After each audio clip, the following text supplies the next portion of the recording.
Elle n'a pas encore de nom, mais aura pour mission d'incarner le futur de l'Égypte. La nouvelle capitale administrative du pays émerge du désert. Chaque jour, des milliers de camions et des dizaines de milliers d'ouvriers viennent participer au plus grand chantier d'Afrique. Grande comme 7 fois Paris intramuros, la ville regroupera bientôt toutes les institutions égyptiennes. Les ministères dans ces bâtiments dépouillés, le palais du gouvernement ou encore un parlement 3 fois plus grand que l'actuel. Son hémicycle pourra accueillir jusqu'à 1000 députés. Nous sommes parmi les premiers à être autorisés à y entrer. Là, on est au premier niveau, mais il y aura 16 rangées de gradins jusqu'en haut. La population égyptienne augmente rapidement, alors on a prévu 3 fois plus de places dans l'hémicycle pour accueillir plus de députés. Les ouvriers se relaient ici 24 heures sur 24, car le déménagement du Parlement et des premiers ministères est prévu dès l'an prochain. Ici, il y aura le ministère des Affaires étrangères, celui de la Justice et celui de l'économie. Pour arriver jusqu'ici, les nouveaux habitants emprunteront ces autoroutes à 12 voies.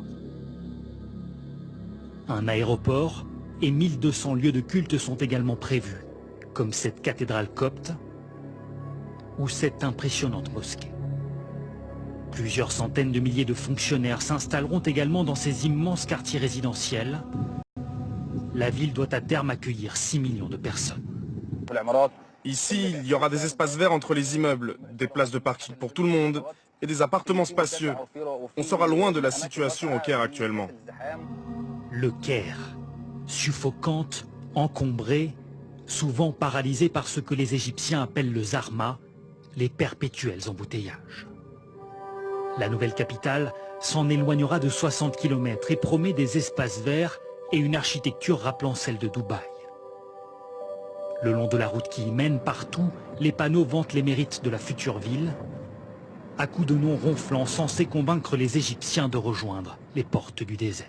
Aussi ambitieux et spectaculaire qu'il puisse paraître, ce projet suscite tout de même les réticences et le scepticisme de certains urbanistes qui considèrent qu'il a été mal pensé et qu'il est à terme voué à l'échec. Car depuis plusieurs décennies, les villes nouvelles construites en Égypte ont presque toutes été des fiascos. Exemple dans cette banlieue du Caire où le chantier ne semble même pas terminé. Pas de transport en commun, pas d'énergie verte, 75% de logements vides. Vous ne voyez personne dans les rues. Il y a très peu d'habitants ici. C'est peut-être la ville nouvelle où il y a le moins d'habitants. Pour cet urbaniste, la nouvelle capitale est construite trop proche de l'actuelle et sera très vite avalée par la rapide expansion du Caire. On ne construit pas une nouvelle capitale à 60 km de l'ancienne. On n'a jamais vu ça. Mais est-ce que vraiment on va transférer tous les ministères et toutes les ambassades? Est-ce que l'ambassade de France va quitter son siège au bord du Nil pour venir s'installer dans ce désert? Je doute fort. Ce projet à 40 milliards d'euros peut-il tourner au fiasco? Pour convaincre les sceptiques, le président égyptien doit lui-même s'installer ici dès l'an prochain. Il prendra, dit-on, ses quartiers dans un palais digne des pharaons, un bâtiment qu'aucune télévision n'a pour l'heure été autorisée à filmer.